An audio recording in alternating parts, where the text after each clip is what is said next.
like to introduce Dr. Mandy Rispoli.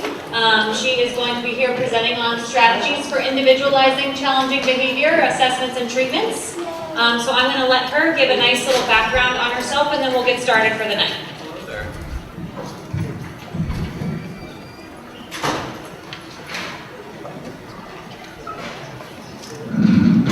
Good evening. Can you all hear me okay? Yes? Thumbs up if you can hear me.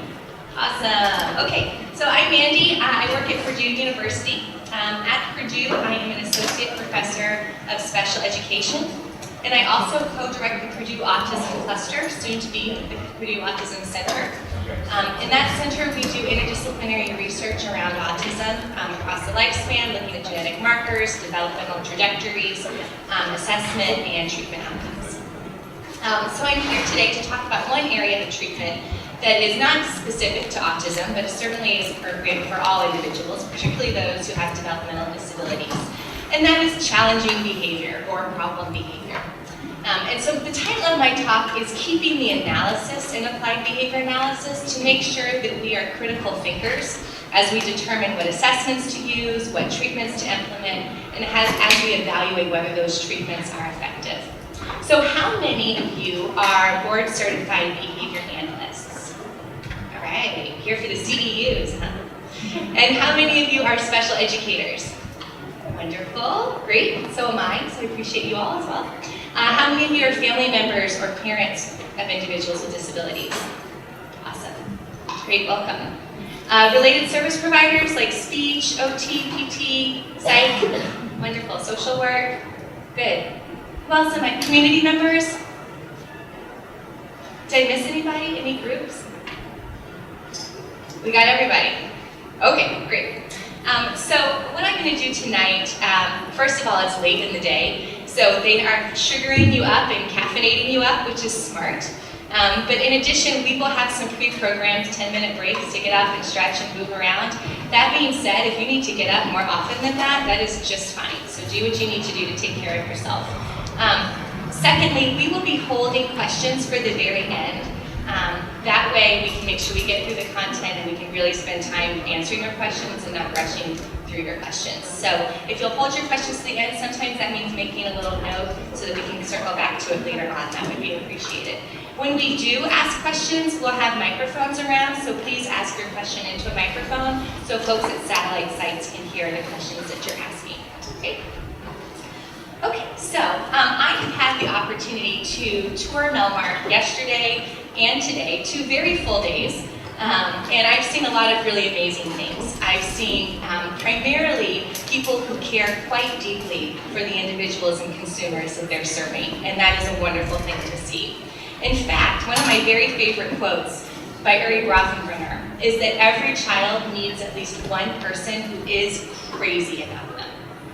And our opportunity here at Melmark is to be that person for each of the individuals on our caseload. Everybody deserves to have someone who is just absolutely crazy for them. And if you keep that at the heart of what you're doing, it will help you as you persist through some of these more challenging issues that we go through as we support those people that we care so deeply about. I am very short, so I'm just going to keep lowering this. Okay. So here's the advanced organizer. This is what we're going to talk about tonight. I'll give you a little bit of an overview. We'll talk about how to individualize functional assessment, and specifically one type of functional assessment, which is called a functional analysis. Then we'll have a break. Then we'll talk about linking assessment results to function-based interventions in a way that prevents challenging behavior instead of just responding to challenging behavior. And then finally, we'll end tonight with talking about how do we get others on our team to implement these interventions and these assessments with high-quality fidelity. So I'll share with you a coaching model that we've been researching at Purdue for about 5 years now, called practice-based coaching, which I think has a lot of potential utility for some of the work that you all are doing here and at other sites in the community. So we're going to do what's called a deep dive. Have you ever been on a deep dive before? Right? So we're going to do a deep dive into functional assessment and specifically into functional analysis. Okay? So here's some deep dive cartoons for you. Okay, so when we talk about challenging behavior, we're talking about tantrums that might look like that. We're talking about self-injurious behaviors. We're talking about dropping. We're talking about aggression. We're talking about aggression towards peers or towards other individuals. We're talking about wandering or elopement. We're talking about property destruction, non-compliance, more property destruction, tantruming, and the like, okay? So these are all different types of challenging behaviors, of course. When we design interventions, we think about what the behavior looks like, the topography, but what really drives our decision-making is not the topography, it's the function. In other words, what is the individual communicating to us with their challenging behavior? So I'm going to start by talking a little bit about theory, which is not surprising, right? Professors talk about theory all the time. But I'm going to talk about the reason why we need to talk about theory, not just in this room, but with our teachers, with our families, with our direct service providers. Folks need to understand why they're implementing what they're implementing, not just what to implement. So we don't want to just hand out cookbooks. We want folks to know what it is that they're creating. What are they baking? What are they cooking? So if we think about each of the strategies that we're giving to providers as maybe articles of clothing, right? So here's a strategy to do, there's a shirt. Here's another strategy I want you to use, there's some pants. Here's another strategy, it's a jacket. Here's another strategy, it's a sweater. Eventually, the people we're asking to carry all of this clothing aren't going to be able to carry that anymore, right? Where's the clothing going to end up? In a pile on the floor, not being used, treatment, abandonment. What these individuals need is a coat rack that they can organize all of the clothing on. Shirts all have this in common. So they go here, and the purpose of a shirt is to warm the upper part of the body. Pants have this in common. They go here, the purpose of pants is to warm the lower half of the body. We have to anchor the strategies we're giving to providers with the theory. We always start with the why, then we move into the what. That will help with buy-in, treatment fidelity, and treatment continuation or maintenance. So here's some theories for us tonight. One, you all already know. When social communication skills go down, challenging behavior goes up. Right? Those two work inverse of one another. When I don't have a way to communicate my wants and needs, or I don't have a way to navigate a social situation, I'm going to use what tools I do have, which is, guess what? My body. Right? So I'm going to use challenging behavior to communicate when I don't have the skills to communicate in other ways. So the best way to treat challenging behavior is to tip those scales by increasing social skills and increasing communication skills. That's the prevention. That's the teaching and instruction that is essential to treating challenging behavior. We know that challenging behavior is communicative. Right? When someone doesn't have the skills to communicate, they use their problem behavior as the communicative link to share with others what it is that they want more of or what they want to get away from. So here's another theory for you. You can't have a talk without a pyramid, right? Especially in special education, all we do is talk about triangles and pyramids. So here we go. Okay. So this model I want to share with you helps us to organize what treatments and supports are needed and for whom. So it's getting to be cold and flu season, right? So what your doctors will tell you is the best way to stay healthy is to do what? Wash your hands. Everybody washes your hands, and you should maintain a healthy body throughout the winter season. Some people are going to need more supports to stay healthy. So they're going to still wash their hands, but in addition to hand washing, they might get a flu shot.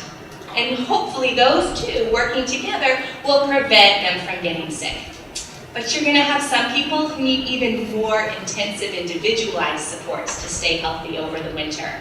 They're going to need some intensive individualized medical care, particularly our very young or our very elderly or those with compromised immune systems. It's still important for them to wash their hands. They may still get a flu shot, but they're also going to have individual supports for their health care. This same model is called a multi-tiered system of support.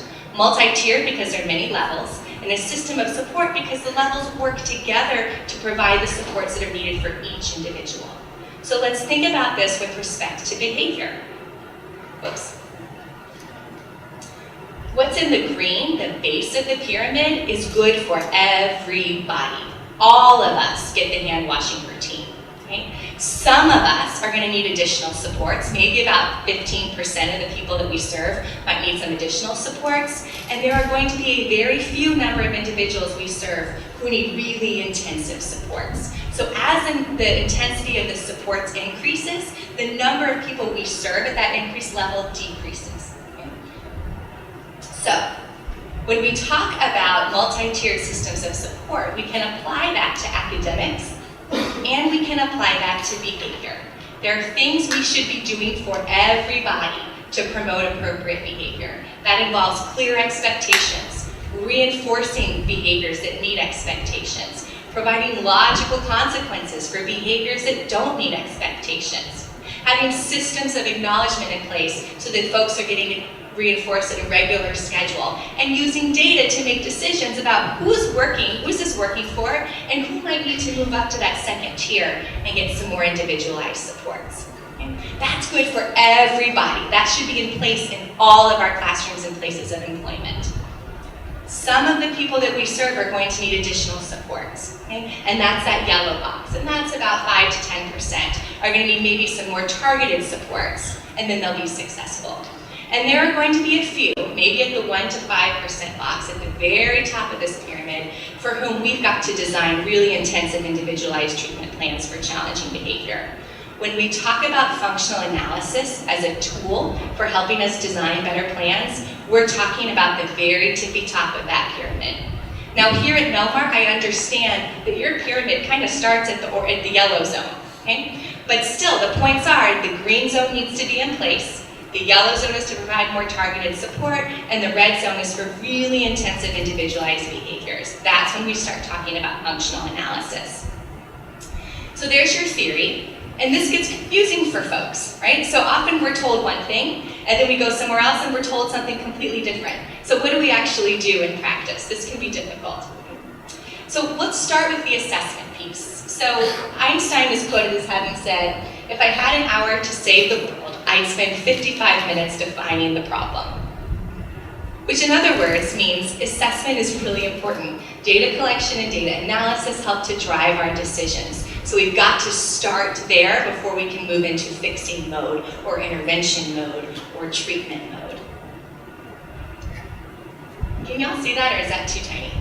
I can't help you if you can't see it, but I can tell you to come forward. Let me tell you what it says. How about that? Okay. So this is a flowchart of a functional behavior assessment process. We start at the very top. You know what? I have a laser pointer. How about that? We start at the very top with identifying the behavior of concern. Usually when we do a functional behavior assessment, we're focused on maybe 1 or 2 specific behaviors. When we start to throw in a lot of behaviors, it makes our results get a little bit messier and more difficult to interpret. So we focus on the one behavior that's a real issue, or maybe the 2 behaviors that are a real issue. And we all come to consensus on what that behavior looks like and how we would describe it. Once we know what we're talking about, then we move into what's called indirect assessment. This is where we talk to other people who know the child well or the adult well to get their perspective on why they believe the challenging behavior is occurring. Once we have that information, we do some direct observation or some descriptive assessment. This is where we're just watching to see what does the behavior look like in natural context. What are some patterns we can see in the environment that might be triggering or evoking the behavior, and that might be maintaining or reinforcing the behavior. We use all of that information to develop a hypothesis. We think she's screaming to get attention. We think he's hitting to get access to a preferred object or activity. Okay? So we start to think about, I think this is what the child is communicating with their challenging behavior. We use that to design an intervention based on that function. So if someone is engaged in challenging behavior to get attention, guess what our intervention is going to focus on? Teaching them how to get attention the right way. Right? Appropriate requesting for attention. We design an intervention, we implement the intervention and collect data to see if it's working and to see if we're implementing it the way it was designed. And we use all that information to make some data-based decisions. Either we got the hypothesis right, things are going well, carry on, or man, this isn't working at all, we need to go back to the assessment piece and reevaluate. So let's talk a little bit more about the assessment piece, okay? Indirect assessments is where you're asking others who know the child well what they believe is happening with the challenging behavior. And when we do an indirect assessment, we ask the experts. And guess who the experts are? Not us. The experts are the direct care providers, the teachers, and the families. You might be the expert in behavior analysis, they are the expert on the individual that they're serving. Everyone comes to the table with expertise. We want to have everybody involved in the functional behavior assessment process. So we start by going to the experts first. There are many tools out there that exist that can help us to get their input. Some of them are interview tools, like the functional assessment interview, which is my favorite, but it's long. It takes a while, maybe like 45 minutes to an hour to get through that interview. The facts that Rob Horner developed is another great interview. There are also rating scales. These are faster to administer, but they don't give you quite as rich of information. So individuals are given a scenario, like given this situation, how likely would that be to have challenging behavior? And then they rate it from 0, not likely at all, to 6, every darn time we would see challenging behavior. Here are some of my favorite rating scales and checklists. One's not better than the other, it just depends on what your style is and the needs of the individual that you're serving. So we start with interviews and we start with rating scales through those who know the individual the best. And this has a lot of good advantages, right? One, it's a really good starting point, gets the conversation going, brings everybody to the table. They're quick to administer, they're pretty easy to administer, those are all good strengths. But they also have some downsides. They're not always accurate. Chances are, if I ask Esther to complete a rating scale on an individual, her scores are going to be really different than Alyssa's scores. So they're not reliable across people. It gives us our own very subjective view on what's happening around the behavior. And it's only a starting point. That's not the full behavior assessment, that's gate number 1. So we take that information and we think about what have we learned that would help us to make sure that we can go and observe this behavior in action. That's our descriptive assessment. And when we do a descriptive assessment, we're typically looking for patterns and things that might evoke the behavior. We call those antecedents, and things that might be maintaining the behavior. We call those consequences. We shorten it to ABC, right? And most of you should be pretty familiar with ABC data collection, I believe.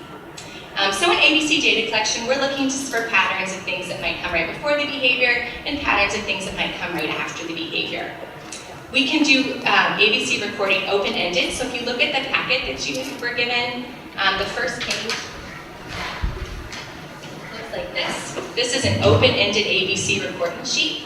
I really like to use these because I can write down exactly what I'm seeing. The downside is what?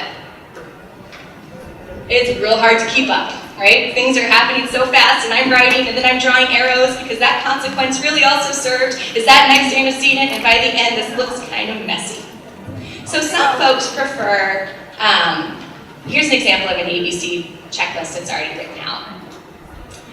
But some folks prefer the checklist model instead, where we pre-fill the boxes with common antecedents and common consequences, and all I have to do is write down the problem behavior that was observed. The problem with this model is that people get a little bit check happy, and all of a sudden I'm seeing check marks in all kinds of places that don't really seem to be related to the behavior that we're talking about. So again, there's lots of different models, they all have strengths and weaknesses. It's finding the model that's the most useful for you in your practice.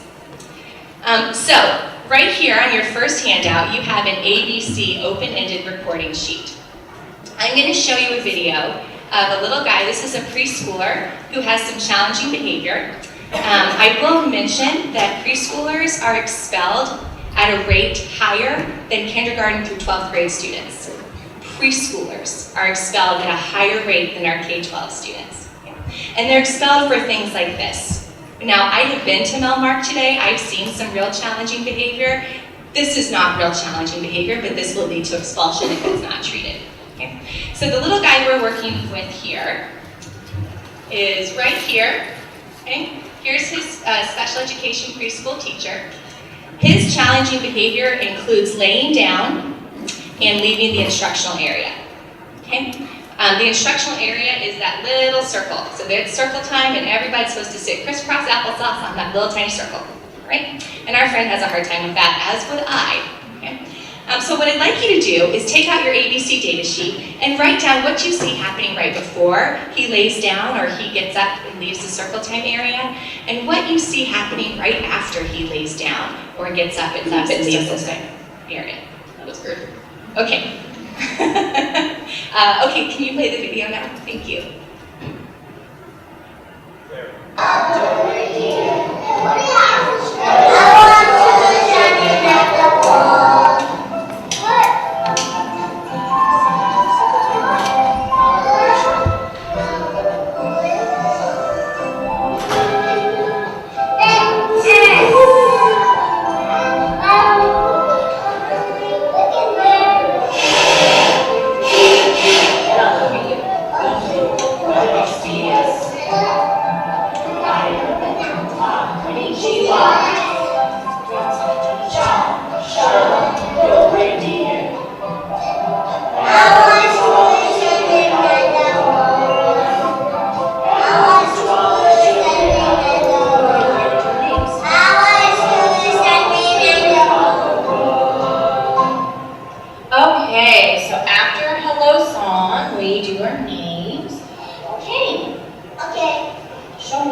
1 in your spot.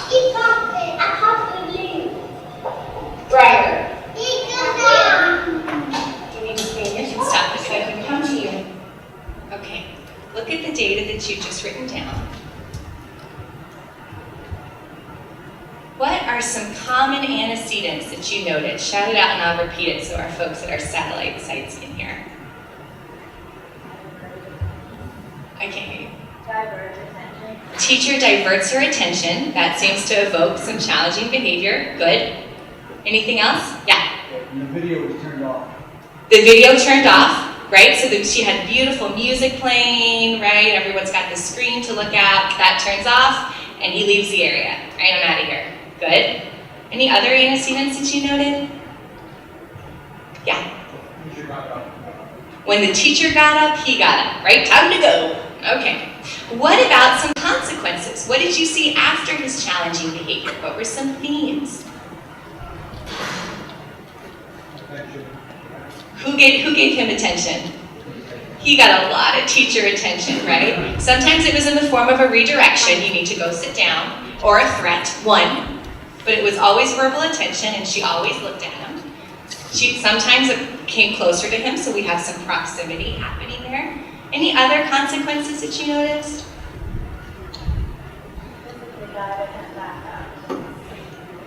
So we see some physical prompts where she's physically guiding him to sit back up or take his head off the floor or bring him back to circle time, right? So we have some physical prompts as well. One time she pointed to a picture of sit crisscross applesauce, so she did a gestural prompt there, again as a form of a redirection. So if you were to think about what is this little friend communicating with this challenging behavior, what might your hypothesis be? To get access to teacher attention, right? Good. So that's the ABC data collection, and it has a lot of advantages. It helps put the behavior in context, so we can see the behavior happening within the environment. It doesn't disrupt a student's routine. I don't have to get in there and mess anything up. I'm just watching. In fact, you all have a lot of these two-way mirrors where you can zoom in and see something from another room without disrupting the classroom at all. That's great for ABC data. It helps us to highlight common antecedents and consequences, and it helps us to start to develop a hypothesis for why the behavior is happening. But it has some limitations. ABC data yields a lot of false positives. What do we do in classrooms all the time? We talk. And sometimes we talk and it looks like we're giving attention for challenging behavior, but guess what? We're talking for all the behaviors. So there's not necessarily a functional relation between the challenging behavior and the attention that's happening. So we might actually accidentally get to the wrong function if we just do ABC data. It also requires training. It's really difficult to just write down what I'm seeing and not what I'm thinking about what I'm seeing, right? So I might say something like, he seemed really angry. Well, that might be my perception, but that's not something that's actually objective. So it takes some training to get folks to learn how to collect ABC data. And it doesn't allow us to test anything about the environment to be more confident that what we're seeing actually does have a relation to the student's challenging behavior. So if we go back to this model, first we identify the behavior, then we ask the experts, which are families, direct service providers, and teachers. Then we do some ABC data collection, some direct observation, and then we start to develop a hypothesis. This is an awful long time to wait to find out that our hypothesis was wrong because we relied only on ABC data. Now we've implemented an intervention, we've trained folks on the intervention, we're looking at the effects of the intervention, only to realize that the intervention is not effective. And so we have to go back to the drawing board and start all over again. Wouldn't it be better for us to go ahead and test that hypothesis right there and get instantaneous feedback about whether or not what we're doing is putting us on the right path? So what I'm advocating for is the use of a functional analysis as a way to test the hypothesis. We still start with identifying the behavior, we still do an indirect assessment, we still do direct assessment, we think very carefully about the data we've gathered, we come up with our best hypothesis, and then we test that hypothesis by way of manipulating the environment to see, does this indeed really trigger behavior, and does this indeed really serve to reinforce the behavior?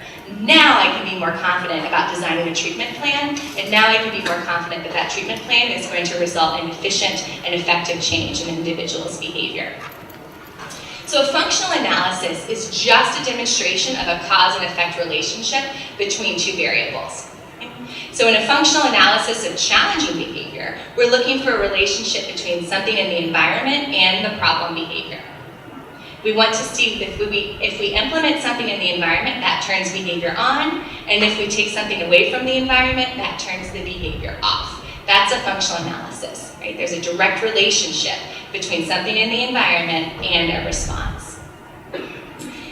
So a functional analysis helps to place the individual in different social situations to help us understand what are those variables that seem to be evoking problem behavior and maintaining that problem behavior.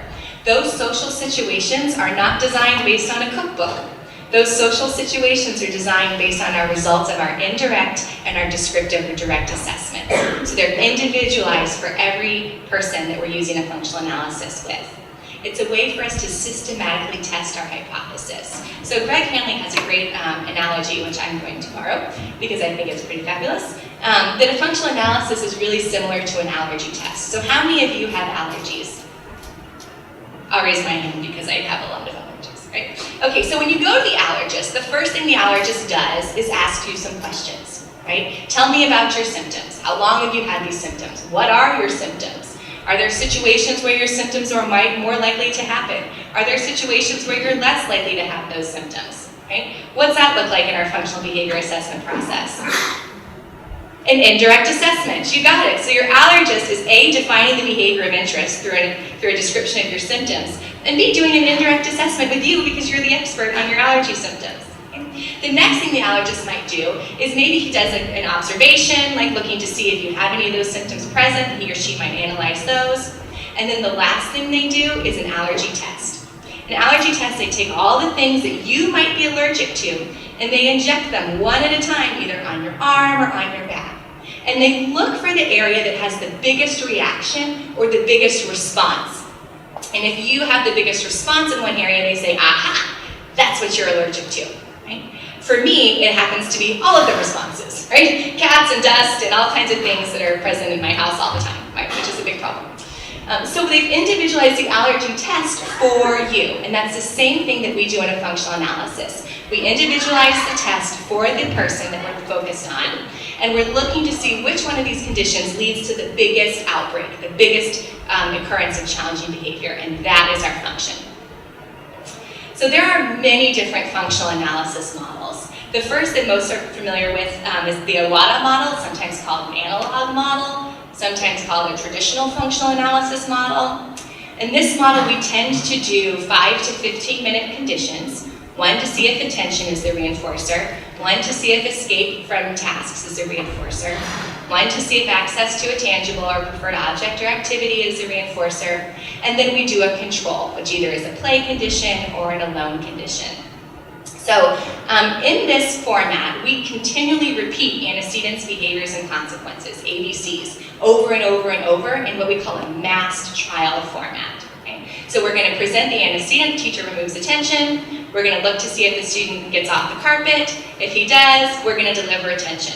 Then we're going to wait a second, remove attention. If he gets off the carpet, we deliver attention. And we do this over and over again until the time of the trial has elapsed, right? 5 to 15 minutes. And we're measuring usually the rate of challenging behavior that occurs in that condition.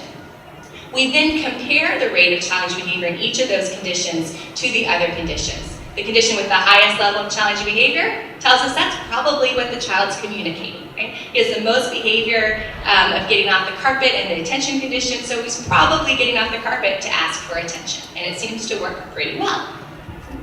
When we graph functional analysis results in this traditional or analog or Iwata model, we tend to use this type of a design, which is called a multi-element design. So on the x-axis, we always have some measure of time, and on the y-axis, we have some measure of behavior. In this case, it's responses per minute. Each of the different social situations that we're testing gets its own data path. Right? So you can see that attention is marked by the squares, which is right here. Demand is marked by the triangles, way up here. Alone is marked by these closed circles, and play is marked by these open circles. Okay? So if you were to look at this data, what might you say is the function of this individual's challenging behavior? What are they communicating? that they would not like to do that work, thank you very much, right? Escape from task demands, okay? Why do we know that? Because we see a nice separation between the demand condition and the other conditions. What else might you interpret from this graph?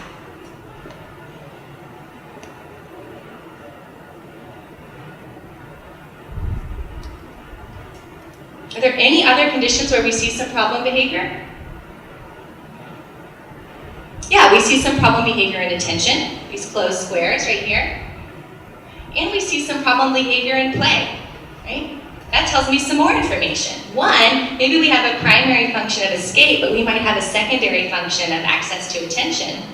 And two, we're not supposed to see challenging behavior in play. So what's going on there? Either I'm not very fun to play with, which can be the case, or they might have automatically maintained challenging behavior, or maybe the play condition isn't really play at all and I'm providing a lot of task demands instead of just partnering and playing with the child. Okay? So that if I saw these data, I might go back and re-look at my play condition and make sure I'm implementing it correctly.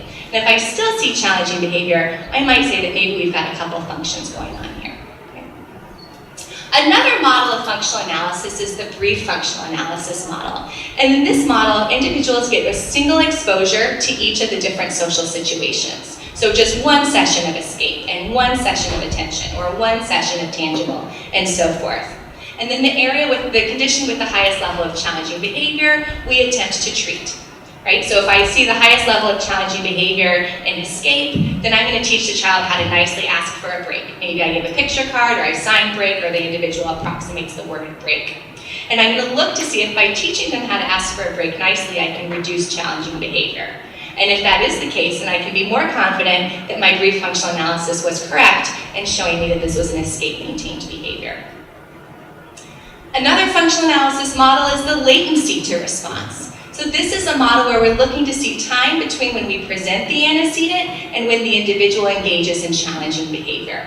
So this graph is a little bit backwards for us to look at. Usually we look up here and we say, aha, there's the high levels, that's the challenging behavior function. In a latency graph, we flip it a little bit. So these are the number of seconds until challenging behavior happens from the presentation of the supposed antecedent or distributed stimulus. So if we think about our little guy at circle time, teacher removes attention, that's at second 0. And we start counting. 1, 2, 3, 4, 5, right? Now this might be seconds or minutes. Okay? So in that situation, the data path down here has the shortest latency from when I presented the antecedent to when challenging behavior occurred. So in a latency functional analysis, the data path closest to the x-axis is actually our function. Right? Up here tells us that this guy waited a very long time, or at least longer, before engaging in challenging behavior, or maybe didn't engage at all. So that's a time until challenging behavior, that's a latency functional analysis. Sometimes we do a pairwise functional analysis where we say, you know what, I really think it's this condition, or this is a situation that's evoking problem behavior, so I'm only going to test that one, and I'm going to compare it to a control. Often the control is play. So here I might think that an individual has behavior maintained by escape from demands. So I'm just going to run a demand condition and a play condition. And again, I'm looking to see some separation across those data paths. I don't have to run all of the conditions that were ever published in Iwata's 1982 paper. I only run the conditions that are relevant for the individual that I'm serving. Okay? That's a pairwise functional analysis. And then there's one that I've done a lot of work in lately, which is called a trial-based functional analysis. And in a trial-based functional analysis, we take all of our systematic ways of manipulating environment and manipulating situations around the behavior, and we push it into the child's natural environment. So we conduct the functional analysis in the cafeteria, or on the playground, or in the bathroom, or in the instructional area in the classroom, or in the vocational placement where we're working on job skills. So we take the method of functional analysis and we push it into the environment rather than taking the individual and pulling them out of the environment to do an assessment over here. Okay? So in a trial-based functional analysis, we do distributed trials where we do one ABC and then we take a break.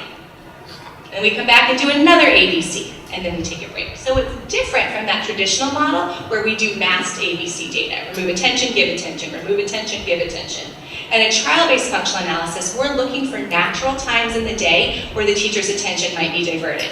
And we say, okay, this might be a good time to test. see if challenging behavior occurs. And then we look for another opportunity in the day where teacher attention is diverted. So we take the analysis piece and we push it in to the natural context. This is a very brief assessment. Each trial usually lasts 61 to 2 seconds. Sorry, 61 seconds to 2 minutes. Okay? It specifically looks at antecedents and consequences, and some can compare it to sort of a compromise between just ABC data and a full functional analysis in the traditional model. And it can give us clear information about why an individual is engaging in challenging behavior. So the structure of a trial-based functional analysis looks a little bit different. So in a traditional functional analysis, or a pairwise analysis, or a latency analysis, or a brief analysis, we have a separate condition that's the control. That's to help us make sure that we know how to turn behavior off. In a trial-based functional analysis, that control piece goes inside each and every trial. We don't have a separate control condition. So in other words, the first half of the trial is the life is good condition, where we're trying to turn behavior off for 60 seconds. The second half of the trial is we say, okay, teacher, go ahead and give your attention to somebody else, and let's see if that turns challenging behavior on. And that's that test component. So there's 2 components to a trial: the control, which lasts a minute, and then the test, which lasts up to a minute. So we look for opportunities in the daily schedule where there's attention provided. That's our control for the attention condition. We say, go ahead and give a high level of attention to this individual for 60 seconds. After 60 seconds elapses, I'm going to ask you to go and do something different. We're going to remove your attention. If the student has challenging behavior, you're going to go back and give them attention, and your trial's all done. As soon as the child has challenging behavior, you deliver the putative reinforcer, and you're finished with the trial. Some of our trials are 61 seconds. Because as soon as we get to that second component and the teacher removes attention, that's when we see challenging behavior. So we deliver attention and we're all done with that trial, back to instruction. Okay? Other times, our trial doesn't evoke challenging behavior and we get all the way through the second 60 seconds of that test component and we don't see challenging behavior. That's important information. Doesn't mean we did anything wrong. It means attention may not be a function for this individual. So here's a video, which we're going to play in just a second. So this is a public school teacher conducting a trial-based functional analysis in her classroom with a young boy. She's doing the attention condition. This young man's challenging behavior includes mouthing his clothing, which is defined as putting any piece of clothing past the plane of his lips. Okay? So she's going to remove her attention for the first 60 seconds. Contingent on him putting the clothing past the plane of his lips, she's going to deliver that attention. Okay? It's really fun to watch them play for 60 seconds, but we're not going to do that. So I cut the clip, so we're just going to watch them play for a few seconds, and then we'll move to the test component. Okay? Okay. We're going to take 1 minute to do that. No worries. So one of the things that's important is that we have done all this work in trial-based functional analysis across a lot of environments. So we've done this in classrooms, we've done this in vocational placements, and we've done it in day programs serving adults with intellectual and developmental disabilities. So we can do these assessments in a variety of locations. And I'm just stalling.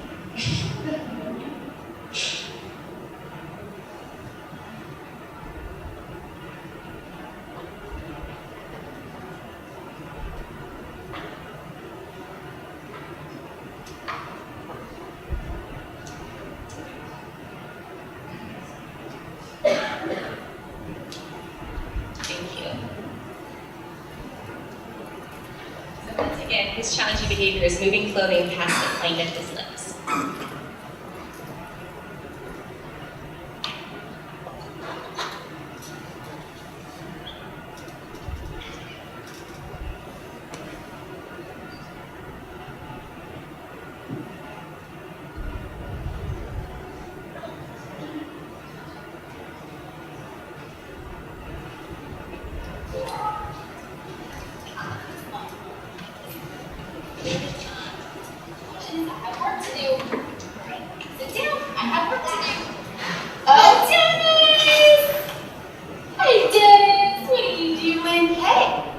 That's a 61-second trial, right? And we're done with that functional analysis condition.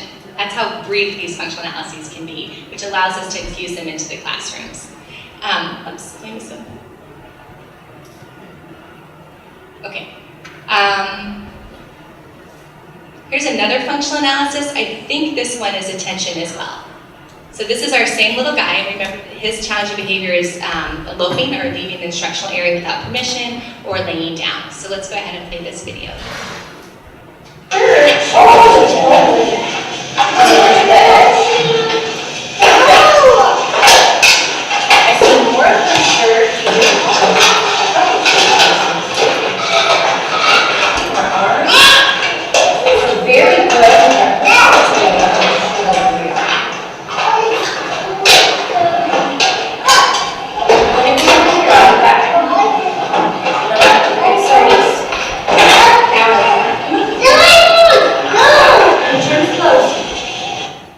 Another 61-second trial. As soon as we remove attention, we see challenging behavior. Right? Now we're more confident in our hypothesis that this young man is engaging in challenging behavior to get access to teacher attention.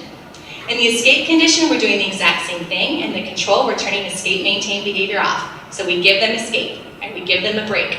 After 60 seconds, we present some task demands, and we look to see if that evokes challenging behavior. So here's a young man. He's engaging in some vocal scripting behavior, so he'll engage in some jargon speak, which is unintelligible words. As soon as he engages in that behavior, his therapist is going to remove task demands. She's going to give him escape to see if that's what he's communicating with his behavior. Can we go ahead and play this video?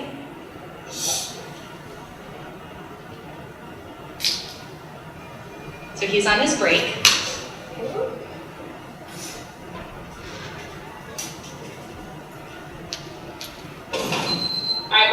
Now she moves to the test component. She's going to bring it back to the table. She's going to start placing task demands.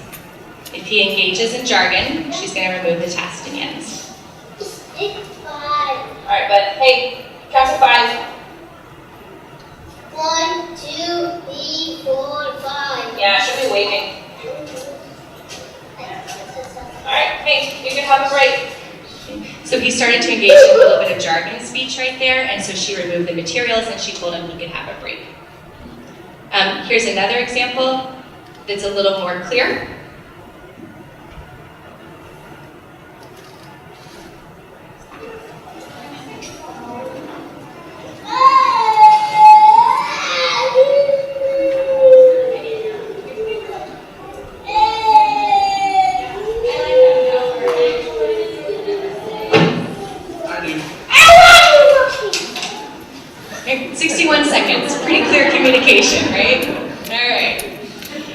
In the tangible condition, we're looking to see if challenging behavior is maintained by access to a preferred object or an activity. So in the control, we give the individual access to their favorite thing, and in the test, we tell them it's time to share, or it's time to rotate to something else, or that their turn is finished. Okay, so we're looking for natural opportunities in the environment. This is with I think this individual is in the 8th grade in a public school setting, and his preferred object was the computer. So you'll see the very end of his computer turn, and then his teacher is going to tell him that his turn on the computer is over. We're looking to see if that evokes problem behavior.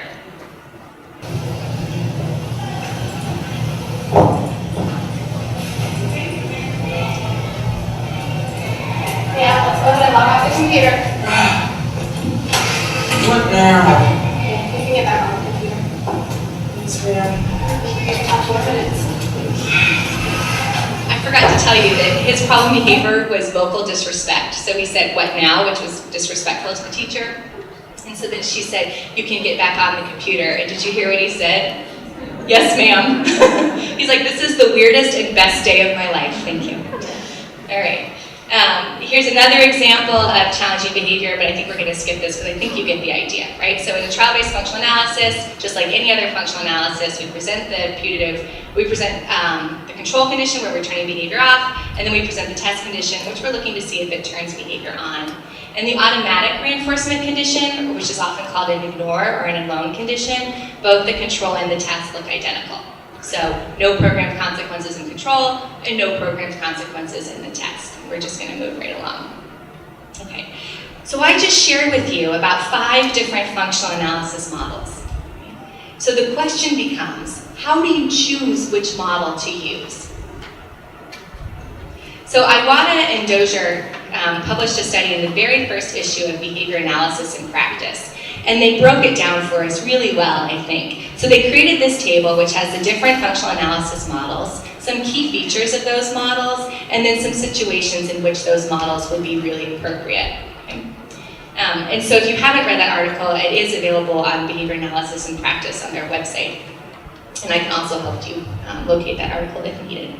So we have some tools that help us to make these types of decisions. But ultimately, we have to be thinking about the individual context in which we're working. Which functional analysis model makes the most sense for the client we're serving, for the behavior that they have, and for the context in which we're serving them, right? So really significant, intense, challenging behaviors, we're not going to want to do continued mass practice, right? We might want to do a latency FA instead, or a trial-based functional analysis if we're not sure we can recreate some of those situations in a simulated setting.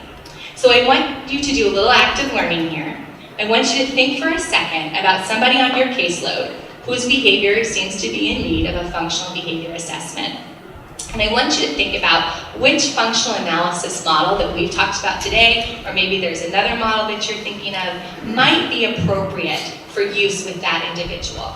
Think for a moment, share with someone close to you, and then we'll come back as a group in about 3 minutes, okay? Think of who you're going to work on, what functional analysis model might be the best use with them.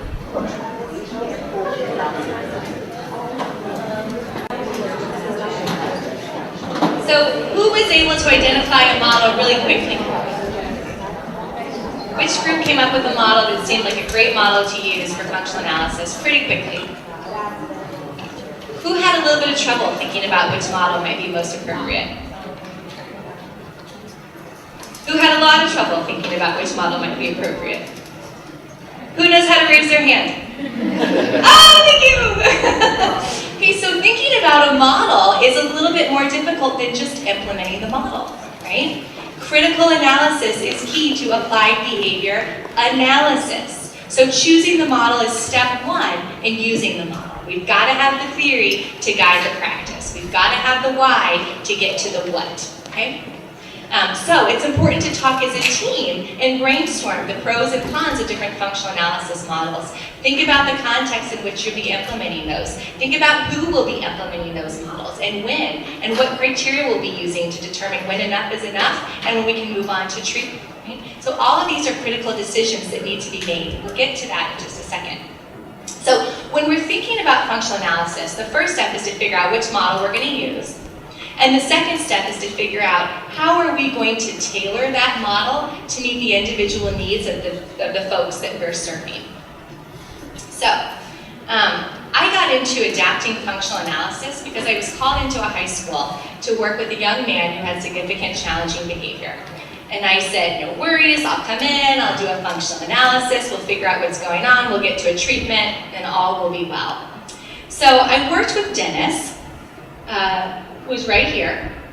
These are his functional analysis data that I conducted with him, and it turns out I cured his challenging behavior through the use of a functional analysis, right? No challenging behavior, okay? Which is not what was representative of what was happening in the classroom. Okay? I did the same thing with a young girl with significant challenging behavior in an elementary school. I came in, I did my functional analysis in the conference room, and lo and behold, she had very low levels of challenging behavior as well. So sometimes we have to adapt functional analysis models to capture what's happening in the environment. That's called a functional analysis fail, right? When we don't adapt those models. Okay?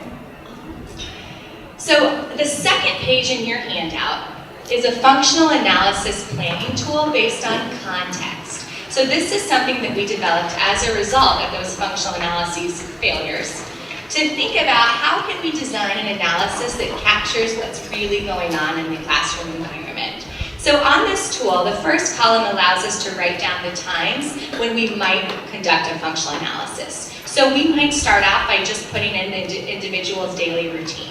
Right? At 8:30 is arrival, at 9 o'clock is circle time, at 10 o'clock we do independent workstations, or whatever the individual's day looks like. We might describe what's occurring at that time, what's the activity or what's the routine. In the next column, we might document what type of problem behavior we might observe during that context, and who would we ask for that appropriate information? The experts, the direct service providers, the teachers, and the families. You got it. Then we're going to ask them, on a scale of 1 to 5, how likely would it be to see problem behavior during that situation or during that activity? What do you think the individual is trying to get or get away from during that situation? And most importantly, is it feasible to run a functional analysis condition then? And if they say no, then we don't run it then. Okay? So one time we were thinking about transitions into the classroom. We're seeing a lot of challenging behavior. Caregiver brings a child into the classroom and then leaves, and the child collapses to the floor, engages in screaming and kicking, and it's very disruptive to the morning routine. And we said we'd really like to run a condition right here to make sure that we understand why the student's having such challenging behavior. And the teacher said, no way. That's the time of day when I greet every student by name. I give them a handshake, a high five, or a hug. There's no way I can welcome each of my students into the classroom and also run an FA. And we said, fair enough. So we looked for another opportunity in the day to run that functional analysis. Okay? So this is a context planning tool that helps you work with stakeholders to design when and how you'll start to conduct those functional analyses. So we implemented this tool. We came back and implemented the functional analysis in the cafeteria where Dennis was having problem behavior, and in the classroom where Lauren was having problem behavior. And we graphed our data in a traditional bar graph, which is used primarily in trial-based functional analysis. And so the darker bars are challenging behavior in the test, and the gray bars are challenging behavior in the control, which tells us that we were in fact able to turn behavior on and off in a functional analysis, right? Now we can design an intervention that's going to meet their needs. So we also know that functional analysis results can be influenced by a lot of things. They can be influenced by who implements the functional analysis. They can be influenced by the setting in which we conduct the functional analysis and the materials or stimuli that we use. So sometimes we have to adapt a functional analysis to fit the context and the individuals who need to be present to implement it. Here are some things that we cannot adapt. We cannot take the EO and put it into the control condition. We have to make sure that the motivation for challenging behavior is absent in any control condition, whether that's play or whether that's the control component of a trial-based functional analysis. We have to make sure that that establishing operation, that kind of environmental motivation to engage in challenging behavior, is present in our testing conditions. Right? We need to see it, is that in fact evoking problem behavior? We have to make sure we're not reinforcing challenging behavior in the control, and we have to make sure that we are reinforcing challenging behavior with that potential reinforcer in the test condition. Okay? Those are things we can't change in a functional analysis, but we can change everything else. So we can modify the antecedents. Maybe we think about implementing it in a different environment. Maybe we use different stimuli, right? So we use a preference assessment to figure out what objects to use in the tangible condition. We do a reverse preference assessment for the escape condition. We lay out 4 or 5 activities. We say that are all maybe non-preferred, we think, right? All work demands. We say pick one. The child picks one. We say, well, we're not going to assess that one because he chose it. What else do you want to work on? He picks the next one. We're not going to assess that because he chose it. So we take the least preferred activities, and those are the ones we use in the demand condition. Right? So we're tailoring the stimuli to meet the individual's needs. Maybe we're having the caregiver implement the functional analysis. Maybe we're having the direct service provider implement the functional analysis. Right? Because when we come in and implement it, we're somebody new and we have a different learning history associated with us. So we could be changing the results. Maybe we modify the consequences. So there's a lot of different ways to provide attention. Eye contact, proximity, facial expression, voice, right? So we might need to manipulate the form of attention that we're providing based on the individuals we're serving. Maybe we look at different magnitudes of reinforcement, right? Different quality of reinforcement that we're providing. Is one Cheez-It enough, or do I need the whole Cheez-It box? Right? Maybe we're designing new conditions. So attention, escape, tangible, and play, that's a starting point. Right? Not all of our kids are going to have behavior that can fit into those boxes. Right? So we did some work where we were looking at children who engaged in challenging behavior to get access to a ritual or a routine. And when that ritual or routine was interrupted, then they engaged in problem behavior. So we designed a new functional analysis condition around that. Here's your routine, there's the control part, do it like you normally would. Here comes the test, now I'm going to interrupt your routine. I'm going to say, no, you need to do it this way. Do you have challenging behavior? Yes, you do. Okay, you can go back to doing it your way. Right? So we designed a new functional analysis, EO absent, EO present. That's the non-negotiables of an FA. Everything else you can tailor.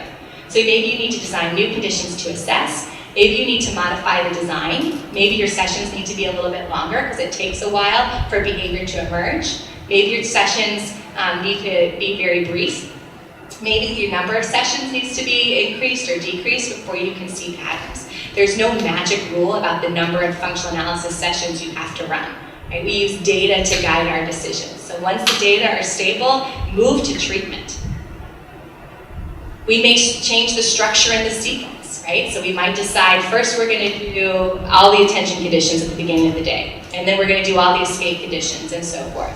Or we might decide we're going to do an extended alone condition because we think maybe the individual has challenging behavior maintained by access to automatic reinforcement.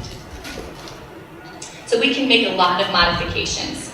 In your handout, I think skip one page, you'll see the functional analysis decision-making model. This is a series of questions to help you start to think about how to modify functional analyses for the individuals you serve. Okay? It starts with making sure that you have indirect and direct assessments that are guiding your decision-making process. If those direct and indirect assessments lead to a clear function, it looks like it's tangible, then by all means, only test that function. Right? Test your hypothesis. You don't have to put people through conditions that make no sense for them. Okay? If you're not sure, then maybe you want to test multiple situations to try to get a better picture about what might be evoking this problem behavior. Do existing protocols exist? By all means, use them. If they don't exist, work with the team to develop them, making sure that you're turning behavior off in the control and you're testing to see if certain things turn behavior on in the test. If they don't exist, then design them to match the individual's functions. If you're not seeing clear patterns in the way that the individuals are responding, you need to go back and tighten up your procedures, right? Maybe you're not controlling the establishing operation because the motivation isn't there at all. You're not seeing challenging behavior. Maybe you're seeing challenging behavior all the time, so you haven't figured out how to turn it off, right? Those are important things to think about as a team, problem solving for a decision-making model. So we don't want to just adopt protocols. We want to think critically about how to use the protocols that we have available to us. So, this is a long time to sit and it's late in the day. Why don't we take a quick break? You can stretch, you can get cookies or egg rolls, or I think we have cauliflower left, that's about tamed, and so it persists despite manipulations in the social environment, and so we may want to use that information to design some additional assessment conditions. So that's one difficult situation. And so we might want to do some extended alone conditions to see if challenging behavior truly is maintained by automatic reinforcement. I showed you a bar graph earlier of some trial-based functional analysis data. So we used to graph all of our trial-based functional analysis data in a bar graph format. So we did a study with some young men who engaged in vocal scripting, so reciting movies or books or YouTube videos. And we said, well, we'll do a trial-based functional analysis and just figure out what's going on here. And we saw high levels of challenging behavior in the test component and the control component of all of the conditions. So when I look at something like this that's aggregated, it makes it a little bit difficult to make decisions about stability of data or trend of data, because I've just summarized the data essentially into one data point. Right? Which is not very helpful for behavior analysts who visually analyze graphs. I'm going to skip that part.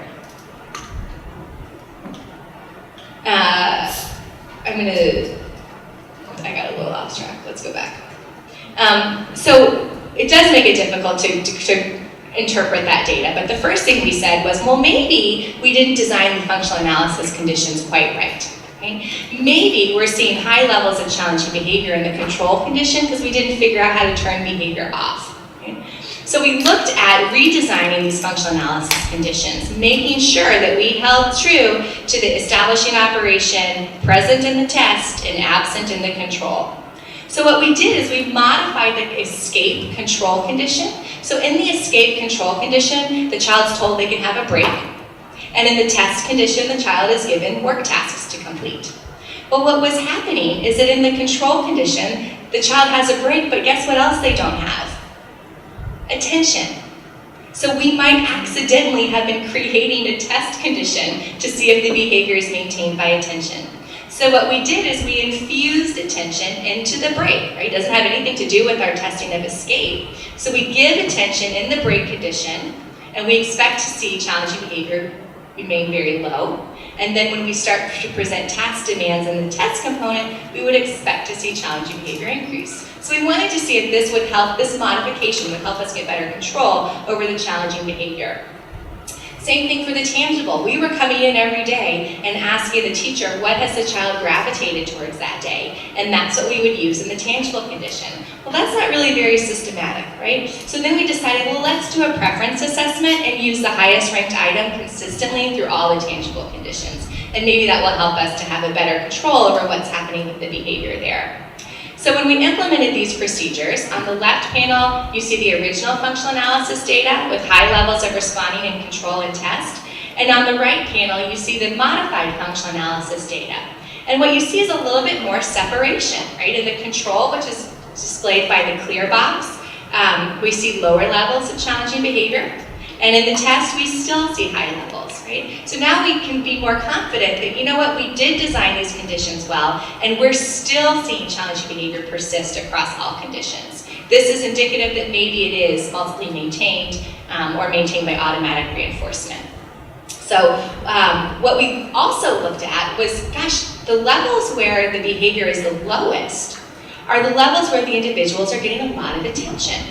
So here we have something that looks like it could be pretty difficult to treat if we just looked at multiple functions or automatic functions. But what our functional analysis also tells us is when we were able to turn that behavior off, or at least decrease it, which is helpful for treatment. So we said, let's design an intervention that's based on giving high levels of attention, because when they get high levels of attention, they're not engaging in this vocal scripting as much. So we did non-contingent attention, which is, we looked to see how often they were scripting, which in some cases was about every 10 seconds, and we gave them a dose of attention just before that 10 seconds reached. So about second 7 or second 8, we would provide them with attention. Okay? So when we provided them with this high level of attention, individualized for each of them, we see high levels of scripting in baseline, and then look at our scripting behavior when they have high levels of attention. Okay? To see those kind of effects on vocal scripting is really amazing. Okay? So we designed an intervention that's not really based on function, it's based on the FA results to show us where we turn behavior off. So we take an intervention component based on our functional analysis results. And then we did a reversal, we took attention away, challenge behavior re-emerged, and then we provided a schedule of attention again, and we saw very low levels of challenging behavior. Okay? So functional analysis can help us identify function and identify treatment components. The next page of your handout, actually if you go one page back, is the functional analysis planning sheet. This presents a series of questions for you to consider as you're thinking about how you might design and implement a functional analysis. There's a series of questions to think about. What behavior will you target? How will you measure it? Which model will you be using? What safety procedures need to be put into place? Do you have consent from the families or the guardians to implement these procedures? Do you have the consent from your instruction or from your organization to implement these procedures? What conditions are you going to assess? Have you used the context planning tool to determine when you're going to implement these functional analyses conditions? If it's not feasible to conduct an FA in an authentic setting, how can you recreate it in a simulation? What stimuli are you going to use in each condition? Or how are you going to determine those stimuli? What reinforcers are you going to assess? And that should come from your indirect assessments.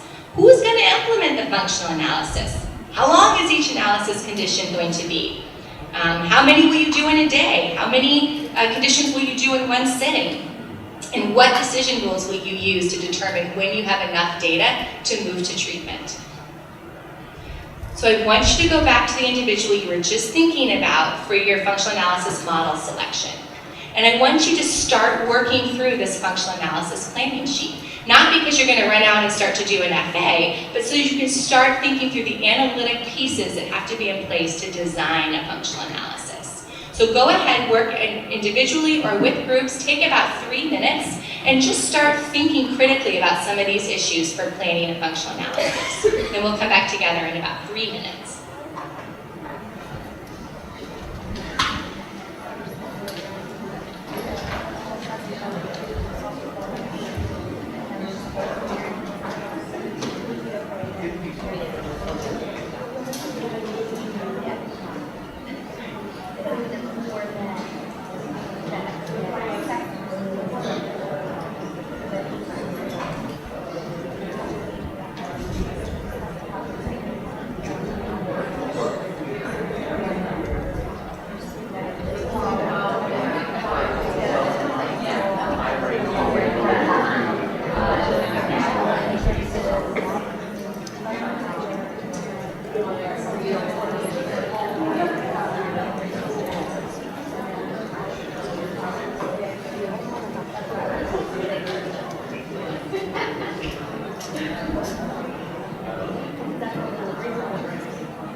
Okay, let's come back together.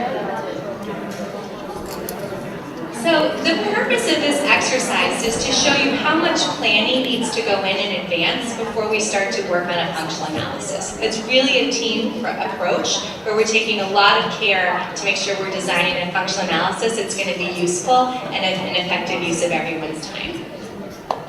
So once we've conducted the functional analysis, then it's time to start to interpret the data.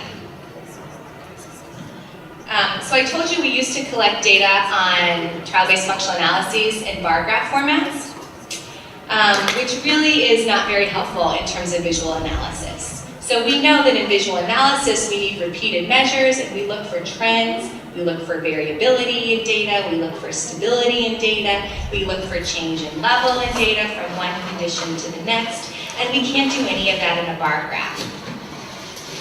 So, what we're using now are line graphs for all of our functional analyses, including trial-based functional analyses. So here was a functional analysis that was a bar graph representation of the data from a trial-based format. And if you were to look at this, you might say, well, gosh, there's no challenging behavior in escape control, and we see some challenging behavior in escape test. What conclusion might you draw? Escape maintained behavior, yeah, absolutely. But if we were to pull out the data and disaggregate it in a line graph, we see the test component is the diamonds and the control component are the open squares. If you were to see this kind of data path, you might come to a different conclusion, right? We saw maybe some outliers up here, and now we have no challenging behavior happening in control or test. If I were to see that type of data, I would not conclude that we have escape maintained challenging behavior. I might say, gosh, we haven't really captured the EO, or maybe we don't have escape maintained behavior. So when we take a bar graph and we pull it out into a line graph, we can really do a much better job as behavior analysts. Oh, that would have been helpful. Okay, so look at these functional analysis data. On the top, we have escape. Nope, on the top we have tangible. Here we have attention in the triangles, escape in the circles, and play in the diamonds.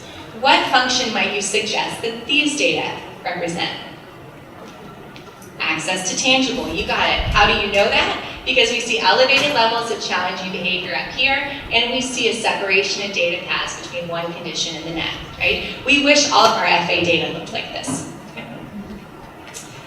So we look at visual analysis by looking at the actual data path, it's the highest. We look at stability within those data paths, and then we also look at the difference between one data path and the others, particularly one data path and the control. So if we looked at these data, what might we conclude is the function?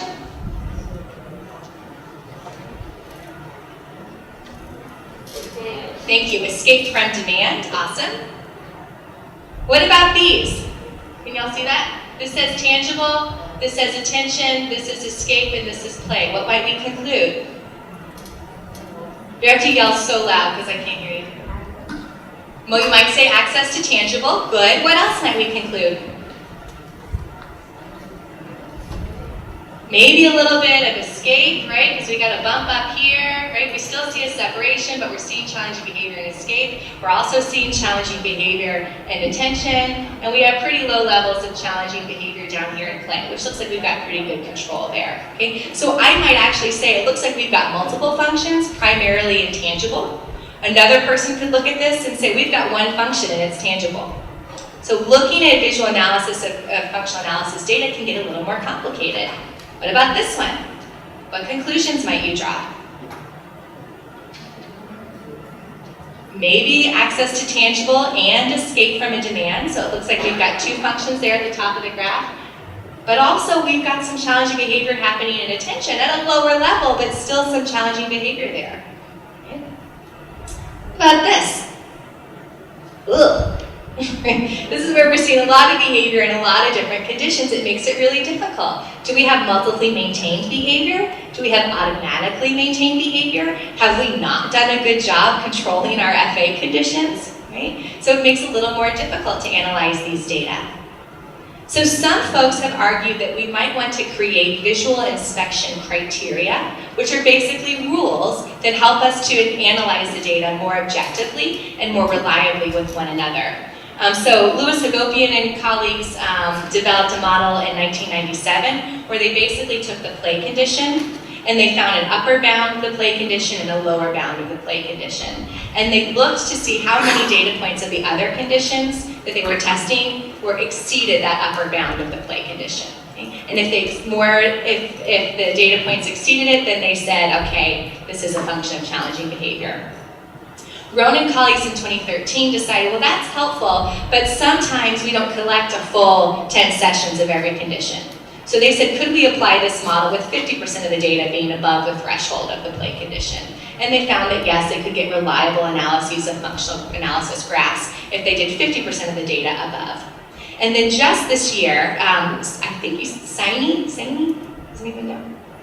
I don't know, came up with another solution, which is that sometimes we need to make decisions while we're conducting the functional analysis and not after it's all done. So how do you make ongoing visual inspection decisions? And so what they did is they took the last 3 to 4 data points and made a decision about how those fell with respect to the play or the control condition.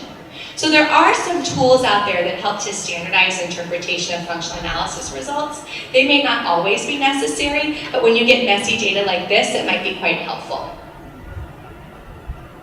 So, thinking about the model that you talked about earlier, and then you started working through the functional analysis planning sheet, I want you to think about whose job it would be to evaluate the functional analysis outcomes.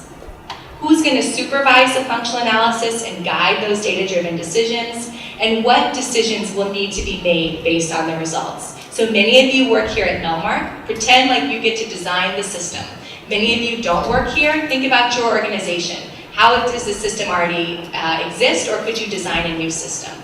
So think about who's going to make these decisions about functional analysis outcomes. Take about 2 minutes this time and talk to each other about this.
Okay, let's come back together.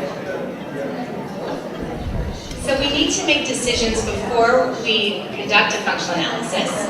We need to make decisions while we're conducting the functional analysis based on the data.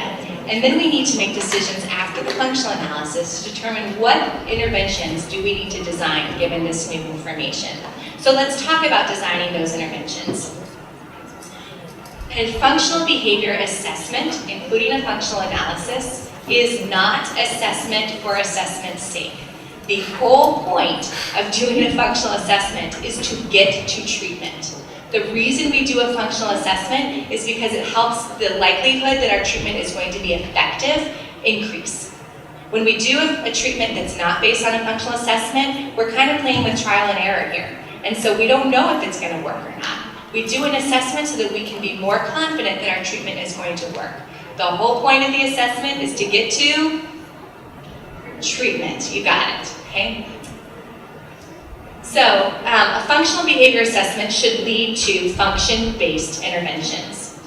A function-based intervention is one where we're taking the results of the functional assessment, in some cases including a functional analysis, and using that as the driver for designing our treatment or our interventions. This is a tool. How many of you are familiar with the competing behaviors pathway tool that's here? Oh, that makes me so happy. I see lots of hands being raised. This is one of my very favorite tools. This allows us to basically create a graphic organizer of the results of our functional behavior assessment, and in doing so, start to plan for intervention as well. So it allows us to identify the main setting event that we concluded, if there is one, right? Setting event or establishing operation or motivating operation. It allows us to identify what the antecedent is, what's triggering or evoking problem behavior. It allows us to identify what the problem behavior is that we're targeting and what we think is the maintaining consequence for that behavior. But then, it also allows us to say, gosh, in the presence of this antecedent, what do we wish this individual would do? Right? Well, we wish that that little friend would sit on the carpet and do the finger plays that the rest of the preschoolers are doing. Right? And if he were to do that, what reinforcement would we provide? Sometimes what we want someone to do is just not within their repertoire yet, and so we need to teach them an alternative response. What could we teach this little guy who wants attention but can't seem to stay on the rug? Maybe to ask for attention, right? Maybe a little hand raise, which is a totally socially appropriate behavior in a school setting, right? So maybe we teach him to raise his hand to get teacher attention, and that leads to the same consequences as problem behavior used to lead to. This is our functionally equivalent alternative behavior. So the competing behaviors pathway allows us to figure out which behaviors can compete with the problem behavior, and how do we arrange the environment so that the individual chooses those behaviors over the problem behavior. So here's an example of a competing behaviors pathway that's been completed. The setting event is after a break in a crowded, after lunch in a crowded setting. The antecedent is removal of adult attention. The challenging behavior is physical aggression towards peers or adults. The consequence is teacher attention, peer attention, and removal from the crowded setting. We think that the function is to access attention and to escape the crowded setting. The desired behavior, we'd love for them to sit and eat lunch at the table calmly with their hands and feet to themselves. If they did that, chances are they're probably not going to get a whole lot of attention from adults. Okay? An alternative behavior would be to verbally request attention or to verbally ask for a different location to eat their lunch that's more quiet or quieter. Okay? So function drives intervention. When we think about treatment plans using our competing behaviors pathway, we want to think about developing components in each of these three areas: prevention, teaching or instruction of new skills, and reinforcement. This focuses on both antecedent and consequence-based supports. So in the prevention, we're focusing on how do we change antecedents in the environment so that challenging behavior is not evoked in the first place. In the teaching piece, we're thinking about teaching new behaviors to replace or take the place of challenging behaviors. And in the consequence, we're not just thinking about punishment and restraint, we're thinking about reinforcement. How do I reinforce appropriate behaviors to make sure that they start to occur more appropriately? And how do I limit reinforcement for inappropriate behaviors? So there's some folks at Portland State University that have developed this amazing tool. It's just a list of common interventions based on function. So they've got a list for interventions at the antecedent, which is the A, at the teaching level, which is the new behaviors, or the B, and at the consequence level, which is at the C. This is, you can find this online. I didn't have permission to print it for all of you, but you can find it online. And then they also have a very similar thing for escape maintain behaviors. Again, prevention strategies under A for antecedent, teaching strategies under B for behavior, and consequence or reinforcement strategies under C for consequences. Really helpful tools to start us thinking about preventing behavior before it even takes root or takes hold. Here's some other amazing resources that are freely available to you to find function-based, prevention-based interventions. One is intensiveintervention.org, which is an amazing website with lots of resources and downloadable tools like self-management, token economies, behavior contracts. What Works Clearinghouse has a whole practice guide on treating challenging behavior in elementary school students. That's available for you. Intervention Central is another super website. They've got a lot of tools there based on function. The Positive Behavior Interventions and Supports website, pbis.org, has supports just for Tier 3, the top of that pyramid, which are all function-based. Those are freely available. Also, you should hopefully be accessing research so you can come up with cutting-edge information. One tool that's really helpful, first is behavior analysis and practice, right? That's a really helpful research tool that can help take something that was done in a study and make it applicable for an applied setting. Another tool that's really helpful is Teaching Exceptional Children. That's a tool that's a journal that's primarily for practitioners and clinicians. And it focuses a lot on academics, but they do have special issues on behavior. They just had a special issue all on applied behavior analysis. So really great practitioner journals that help take research and make it digestible for the rest of us, right? Who are actually in the world doing the real things. No offense, researchers. So here's the competing behaviors pathway again. So at the top, we have that graphic organizer. And at the bottom, and you do have a copy of this, so Rob Horner developed this. At the bottom, you have another graphic organizer for starting to plan interventions. And look how nicely it lines up. Here's our setting event, and here's our strategies for minimizing that setting event. Here's our antecedent, and here's our strategies for minimizing the effects of that antecedent on challenging behavior.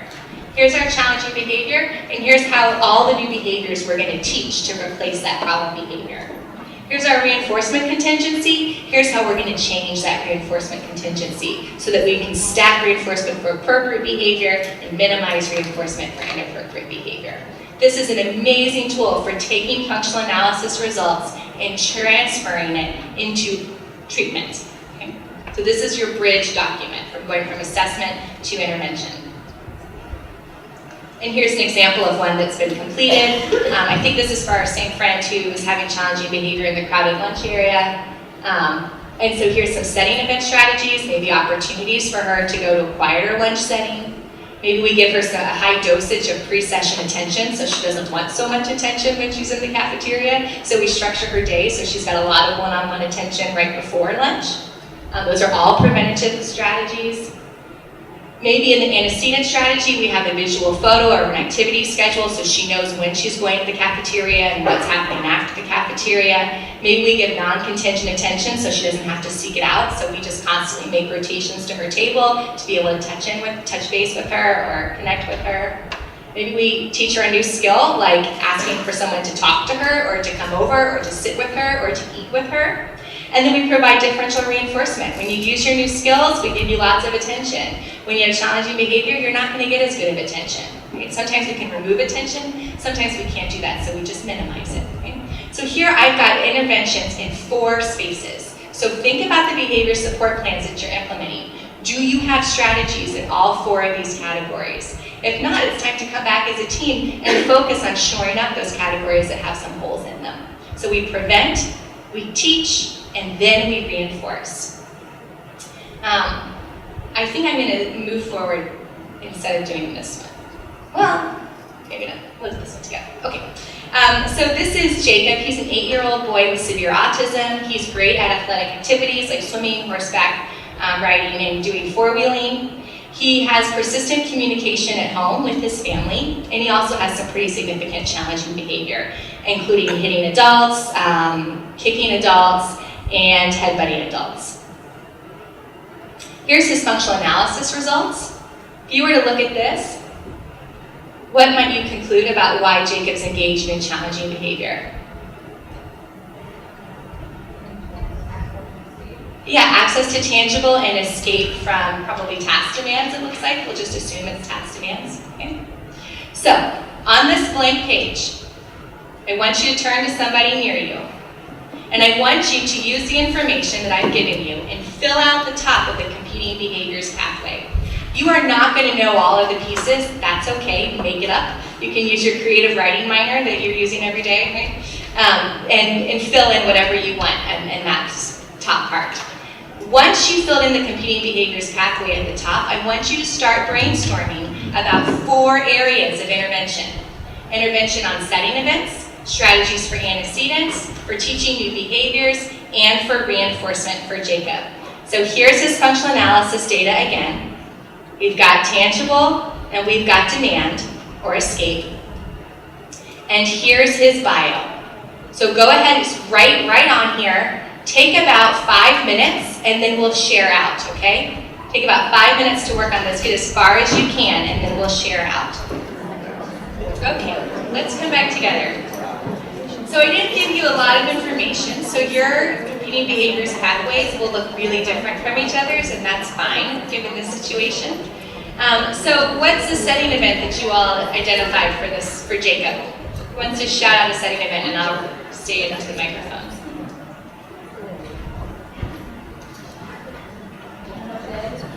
Say again?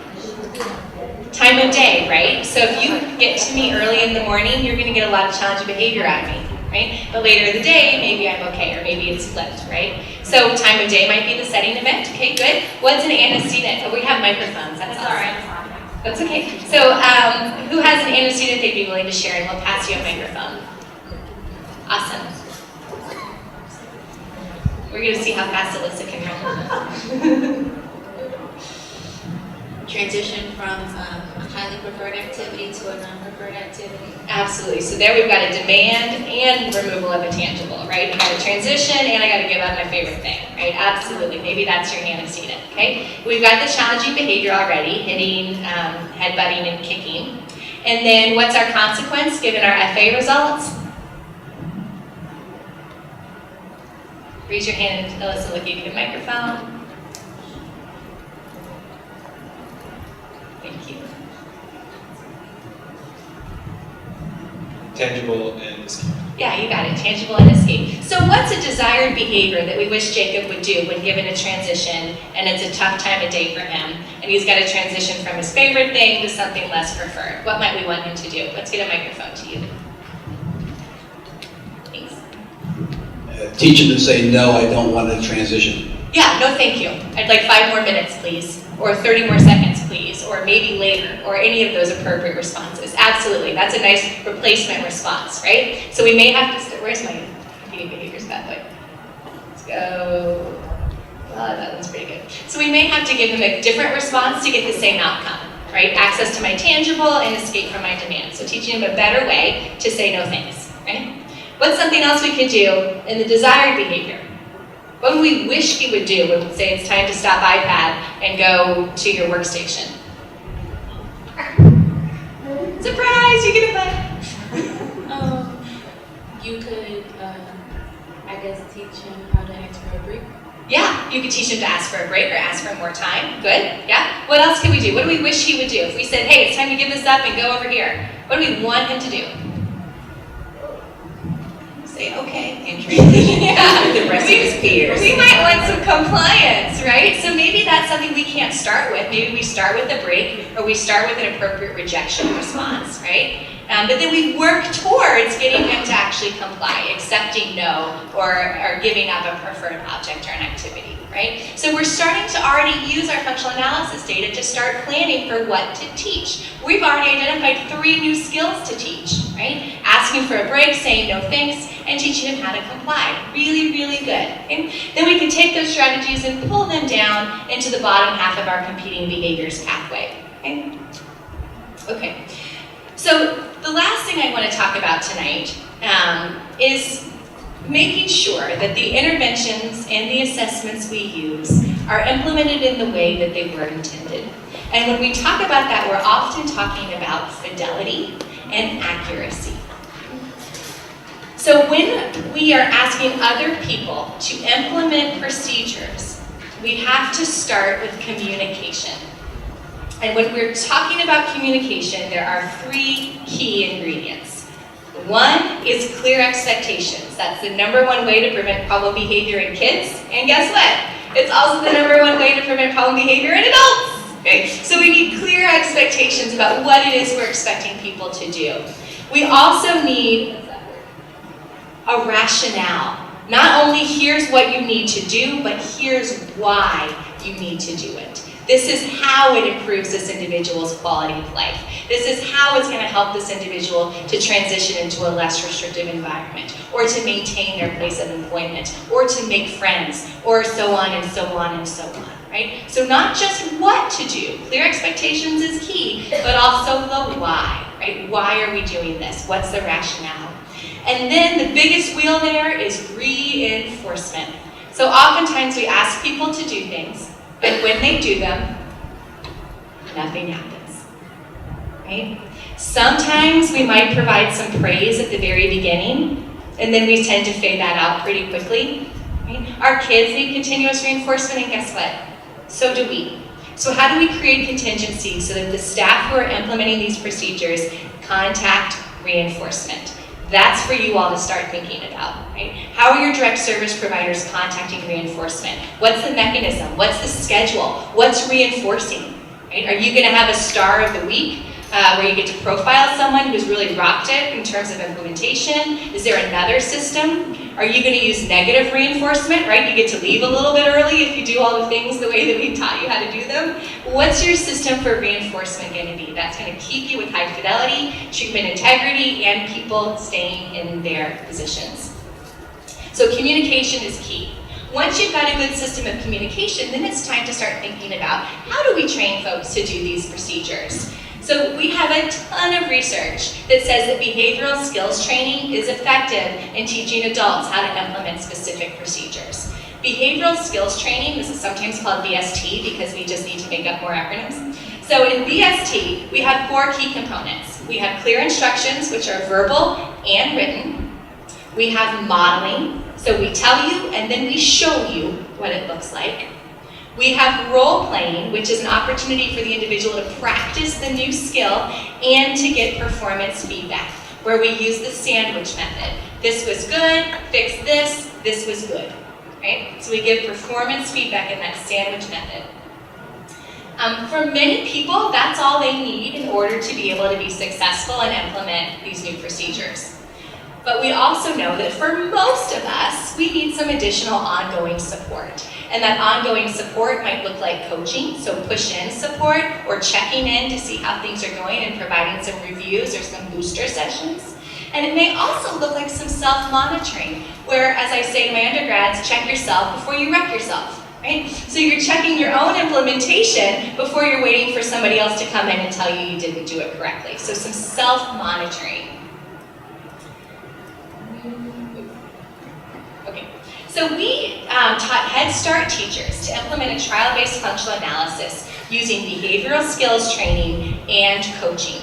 Now, for those of you who aren't familiar, Head Start is a federally underfunded program to support young children who have been placed at educational risk. Okay? And the teachers in Head Start often don't have a very strong background in education. Maybe they have an associate's degree in education or child development, and they are struggling with limited resources, increased caseloads, and all the things that all of us are struggling with in education today.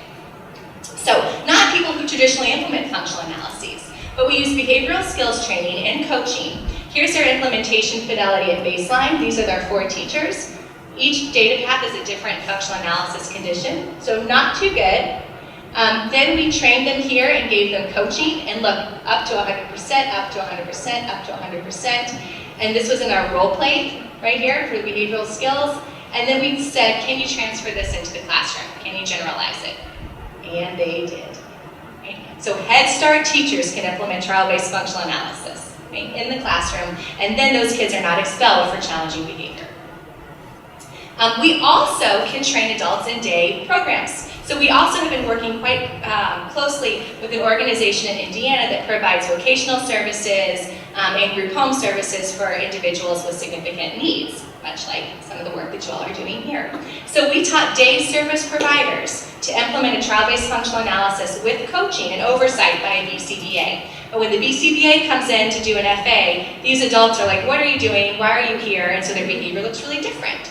So why not use the natural implementers in that setting to implement the functional analysis? So if we can play the first video that's on the attention control. So here's the 60 seconds of Life is Good. We use behavioral skills training and coaching.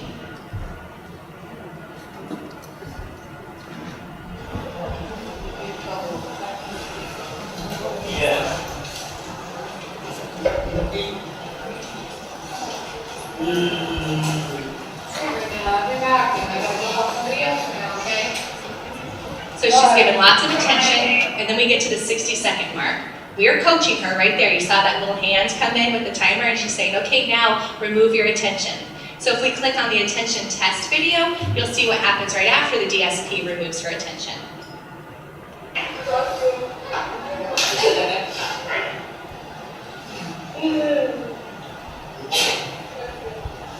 Another cat. You're dead! Brandon, let's not do that. You're dead! So we have an immediate response of challenging behavior, right? Vocal aggression. Okay? So DSPs are also implementing trial-based functional analysis with oversight and supervision by an on-site BCBA, okay? Using behavioral skills training and on-the-job coaching. The coaching framework that we use is called practice-based coaching, which actually comes out of early childhood special education and Office for Head Start. But I think it is super appropriate for those of us who are in the behavior analysis world because it is so behavioral. So this is the model that we're using. We start off with a collaborative coaching, that's a hard word to say, let me try that again. Collaborative coaching partnership that is built on clear communication and trust and rapport between the coach and the coachee. Right? Just like we come in, we don't start placing demands on clients, we pair ourselves with reinforcement and we build that relationship. That relationship is foundation for adults as well. So we start off with this collaborative coaching partnership. We're focused on a specific practice. That's the center of the framework. We're coaching around one thing. Maybe it's an intervention, maybe it's an assessment, maybe it's a new strategy for anything we're working on. But we focus in on one effective teaching practice.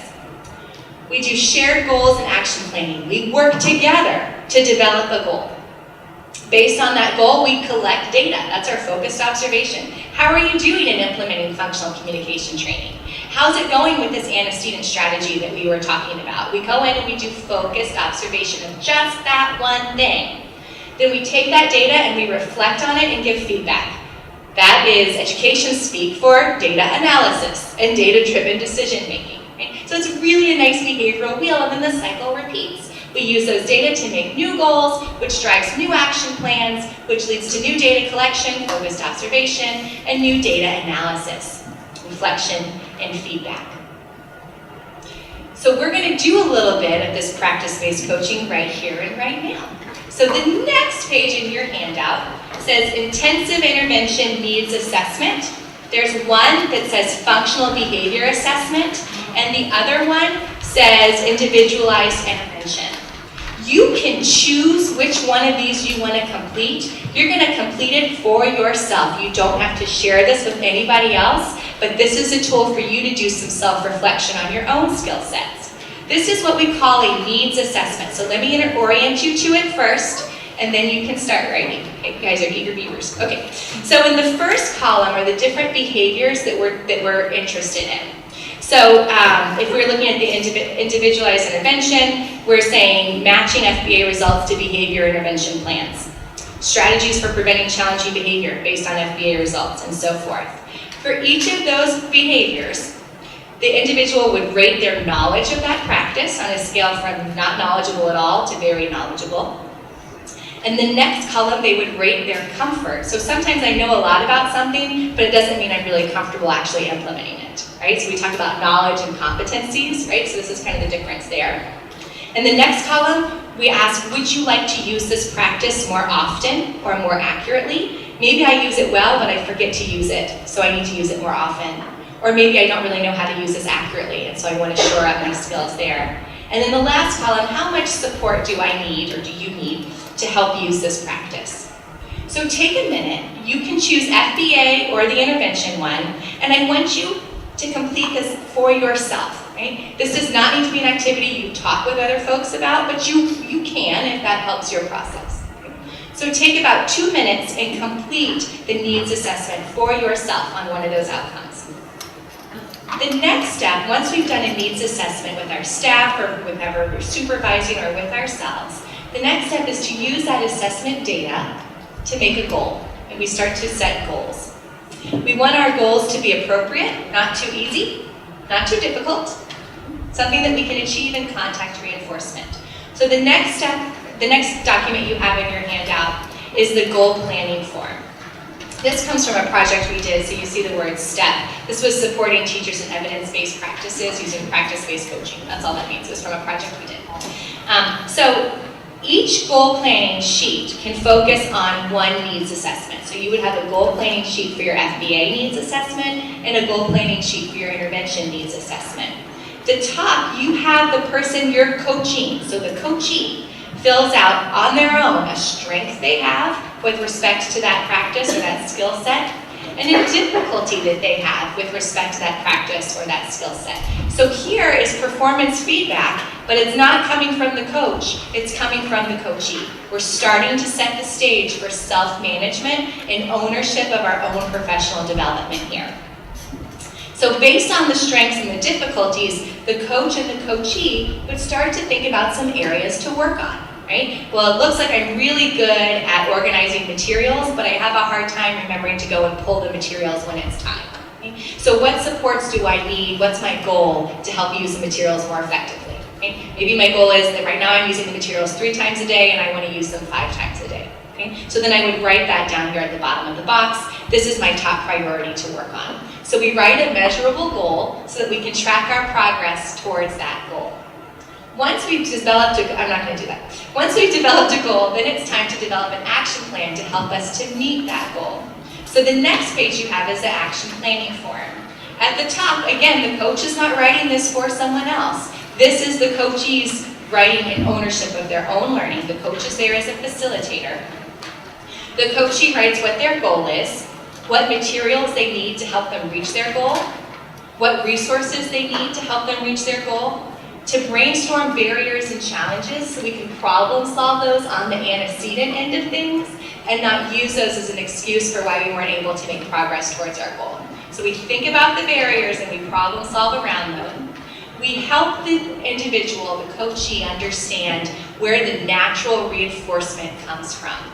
It's nice to get praised for the work we do, but that's not why we do the work we do. Why do we do our work? Help. Not for the money. Certainly not for the money. We do it because we want to provide increased quality of life, improved quality of life for those we serve. There's our reinforcer. So helping staff understand how to attend to that source of reinforcement and how to contact that source of reinforcement is key. Right? So achieving my goal will help me support my clients or my students or my consumers. I'll measure my progress this way, and here's a timeline. Then when we come back into coach, we've got a lesson plan to guide our coaching so we don't get derailed talking about things that aren't really related to what we're focused on. Okay? So this is the coachee's lesson plan for their own development, and we're there as coaches to support that development. We use this information to go in and to conduct focused observations. So I've seen a lot of really beautiful fidelity sheets going around today as I toured the school. Those are excellent fidelity checks, right? Right now we're checking other people's fidelity. We can also do some self-monitoring where our DSPs are checking their own fidelity, or our teachers are checking their own fidelity of implementation, right? Or our residential folks are supporting their own fidelity, or parents, right? So we can provide performance feedback, but wouldn't it be great if we could get people to provide themselves their own performance feedback? Think about how much more capacity you would be building if folks were in charge of their own learning, at least in some part. So the focused observation helps us to collect data to see how we're making progress on our goals. And then the last piece is using that data to provide data-driven decisions, that reflection and feedback piece. So we did a study where we looked at stacking these types of supports to improve outcomes for teachers in functional behavior assessment and function-based intervention. So here's my pyramid again. At the bottom is stuff that everybody gets. So everybody got behavioral skills training. Right? We taught them through verbal and written communication, through modeling, role play, and performance feedback, how to do a functional analysis. For those teachers who needed more support, we provided them this practice-based coaching curriculum that I just shared with you. For those teachers who needed even more support, we provided them the practice-based coaching framework, plus they self-monitored their own progress. Okay? That was our most intensive support. So I'm just going to in our coaching sessions, we reviewed their data, we helped to plan the FA, we helped them set a goal to action plan based on that goal. When we came back, we reviewed their goal and their action plan. We brought a graph of their implementation data so they could see tangibly how they were improving. That's pretty reinforcing too. Right? So any of you who belong to these gyms where they graph your output, right? I can't wait to go and see what my graph looks like. That has become a conditioned reinforcer, right? How odd. But anyway, that's important so we can make sure that folks are contacting reinforcement as well. So graphing their data, sharing that data with them, helping them to reflect on their progress towards their goal, and then making adjustments as needed. So here's teeny tiny data. Let me break it down for you.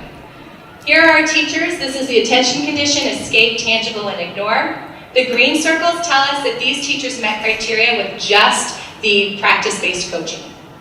Okay. These teachers needed practice-based coaching plus self-monitoring. What is important here is that nobody met criteria with just behavioral skills training. They needed push-in coaching supports to learn how to do these FAs. We saw the same pattern in the escape condition. 3 teachers needed practice-based coaching, and 2 needed practice-based coaching plus self-monitoring. Same pattern in tangible, and same pattern in ignore. We then taught the teachers through the same model how to implement an intervention to decrease challenging behavior. So here's their fidelity. First panel is baseline, then we did behavioral skills training, then we did coaching, and then self-monitoring.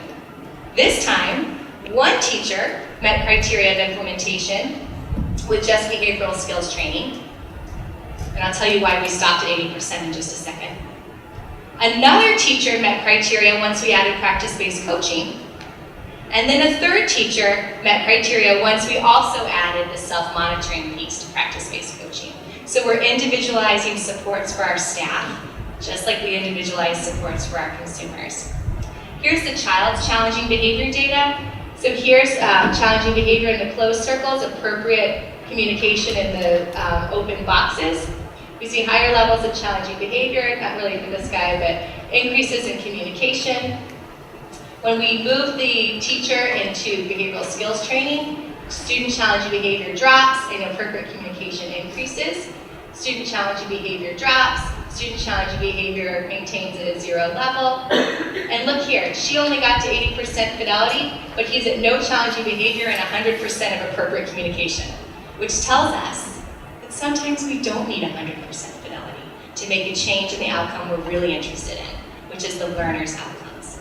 So 100% correct is not always necessary. The work lies in figuring out which of those steps are the essential steps and how do we make sure they know how to do those. Unfortunately, as is the case in applied research, JJ moved, and so we only have those data for JJ. But that's why we stopped there. So to summarize, we engage in applied behavior analysis. But I think sometimes we focus so much on the applied and so much on the behavior that we forget the analysis part. So I'm hopeful that today you've been given a lot of tools to start to think about how to design, how to interpret data, and how to use data to design new strategies for preventing problem behavior. The other takeaway is that there is no one model that is the go-to model for assessing challenging behavior. There are many models out there, and it is your job as behavior analysts to think about which model makes the most sense for the consumers and the context in which I'm working. Finally, here's my joke about coaching. Okay, so get ready to laugh. So this is, everyone knows Calvin and Hobbes. So when I was in my teacher prep program, they said if you're lucky, you'll have 1 Calvin in your class. And if you're not lucky, you'll have 2. So here's Calvin and Hobbes.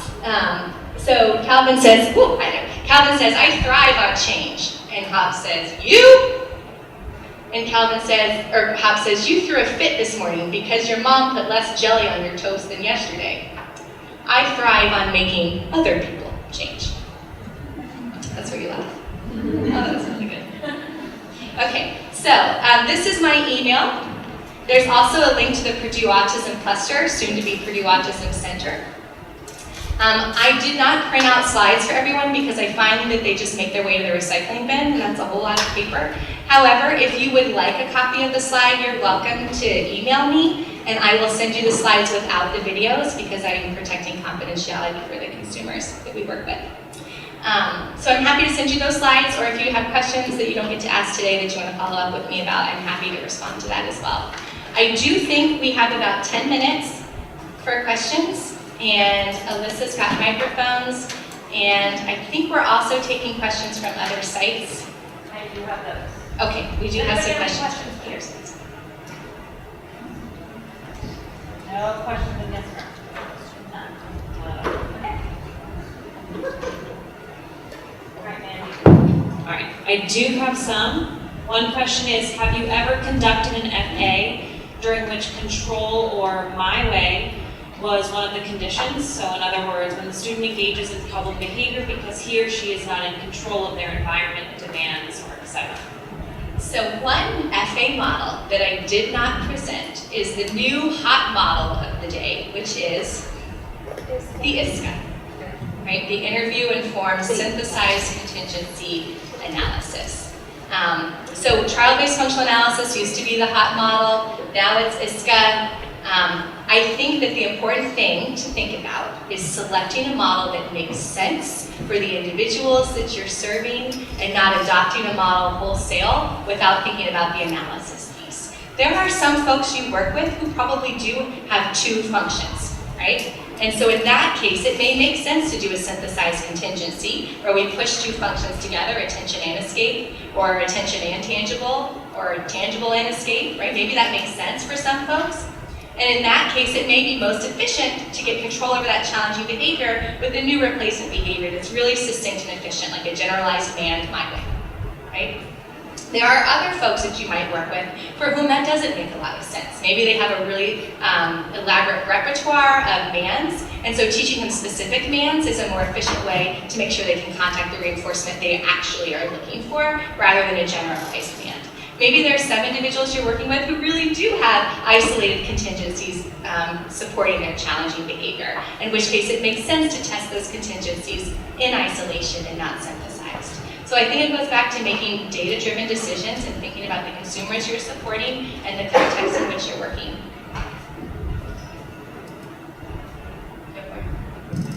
One more for you. Okay.